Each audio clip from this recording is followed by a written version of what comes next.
Deixa eu te fazer uma pergunta estranha. Tem algum jogo de terror que você não joga mais, mas que de vez em quando você lembra com carinho? Um jogo onde as coisas eram assustadoras, o ambiente pesado, o perigo constante, e mesmo assim, quando você fecha os olhos e pensa nele, o que sente é uma espécie de aconchego? Se a resposta for Resident Evil 4, saiba que você não está sozinho. E mais, você não está errado. Esse jogo faz exatamente isso. Ele, ao mesmo tempo, é um dos jogos de terror mais tensos que existem e um dos mais confortáveis de se habitar. E tudo isso é intencional. Existe uma categoria de experiência que a gente raramente nomeia, mas que muita gente conhece. É o medo que não machuca, a tensão que estranhamente descansa.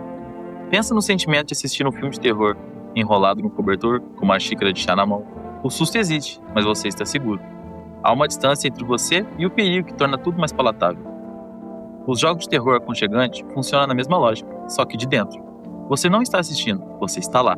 E mesmo assim, o design te diz: você vai conseguir. O ambiente é hostil, mas ele é familiar. Os inimigos são aterrorizantes, mas previsíveis o suficiente para você aprender a dançar com eles. O mundo quer te matar, mas você respeita as regras desse mundo. O Resident Evil 4 acerta essa fórmula de um jeito que pouquíssimos jogos conseguiram, antes ou depois. E antes de entender como, a gente precisa olhar para 4 coisas específicas que o jogo faz. São 4 decisões de design que juntas criam esse equilíbrio improvável entre medo e conforto. Vou começar pelo mais óbvio, mas que muita gente subestima, que é o comerciante. Num jogo onde todo ser humano que você encontra quer te matar, existe um homem de capuz que aparece em becos escuros ao lado de fogueiras, com uma voz rouca e acolhedora, que te diz: Welcome! Ele não é uma ameaça, ele não te ataca, ele apenas vende e faz upgrades. E sorri, do jeito que só ele sabe sorrir. Thank you. Pode parecer um detalhe, mas o comerciante faz uma coisa muito específica no plano emocional do jogador. Ele é um ponto de segurança, num mundo onde não tem nenhum. Ele é o lugar onde nada vai acontecer com você.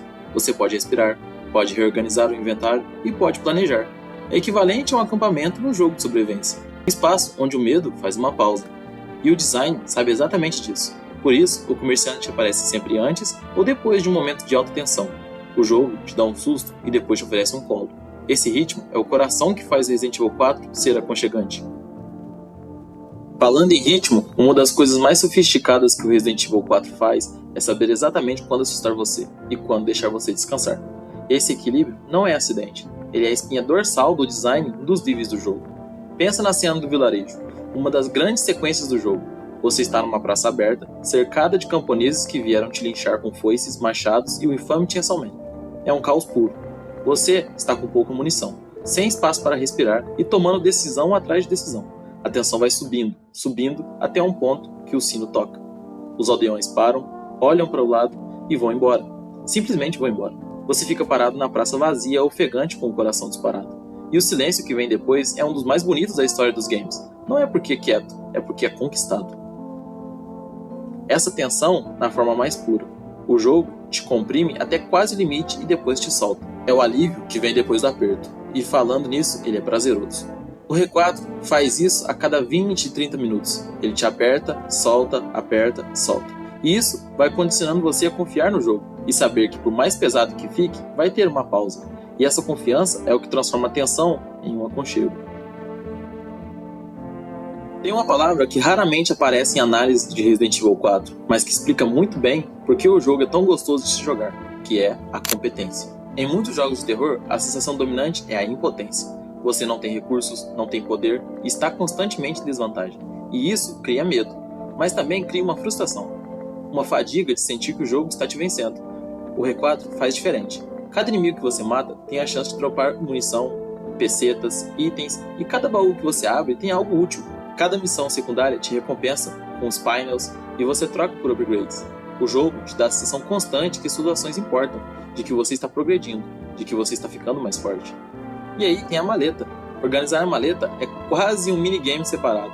E quando você consegue encaixar tudo perfeitamente, quando a arma, munição, ervas, granadas se acomodam num espaço exato, tem um clique de satisfação, que é difícil explicar, mas impossível de ignorar. Tudo isso cria um loop de recompensa constante.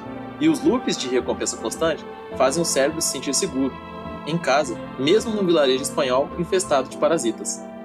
A última peça é a mais difícil de articular, mas talvez é a mais importante.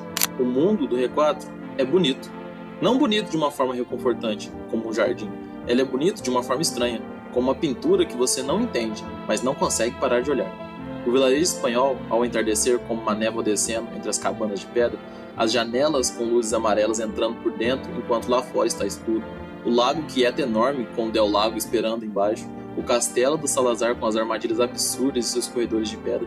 Cada ambiente do jogo tem uma identidade visual muito forte, uma paleta de cores coerente, arquitetura que te diz, esse lugar existiu antes de você chegar.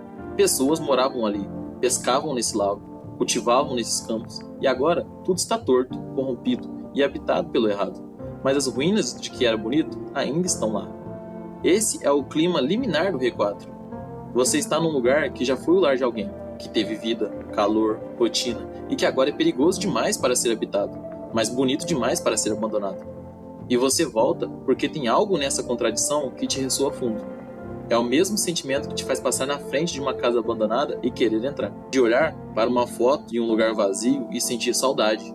De um lugar que você nunca foi. O R4 captura isso com maestria. Por isso que o jogo fica na memória, muito depois dos créditos rolarem. No fim das contas, o que o Resident Evil 4 faz, tanto em 2005 quanto no remake de 2023, foi provar que o terror e o conforto não são opostos. Que um jogo pode ser assustador e gostoso ao mesmo tempo. Que o medo, quando bem dosado e quando bem equilibrado com recompensa, com ritmo e com beleza, ele não esgota, ele se alimenta. O comerciante, ele é o colo, e a tensão é a respiração. O loop de a recompensa é a confiança, e o lugar é a sua saudade. Juntos, esses 4 elementos criam algo que pouquíssimos jogos de terror conseguiram, que é um mundo que você não quer abandonar. Um jogo que de medo você termina com carinho, um pesadelo que te faz dormir melhor. E talvez seja essa a definição mais honesta de terror aconchegante que existe, um medo no qual você sente falta. Bom, o Resident Evil 4 fez parte da minha infância. Lembro de jogar com aquele frio na barriga, aquele arrepio constante, que cada canto do vilarejo parecia uma ameaça nova. E hoje, anos depois, quando eu volto para esse mundo, o que sinto é outra coisa. É conforto, familiaridade, o medo ainda está lá, mas agora ele é um velho conhecido. E eu acho que é exatamente isso que faz o jogo ser especial. Quando ele cresce com você e você descobre que antes ele te assustava e hoje ele te abraça. Bom, eu vou ficando por aqui. Obrigado por ter ficado. Se você gostou do vídeo, se ele despertou alguma memória, algum jogo, alguma sensação que você antes sentia, conta aqui nos comentários. Quem sabe vir até um próximo tópico para um próximo vídeo, né? Vou ficando por aqui e até o próximo vídeo, pessoal.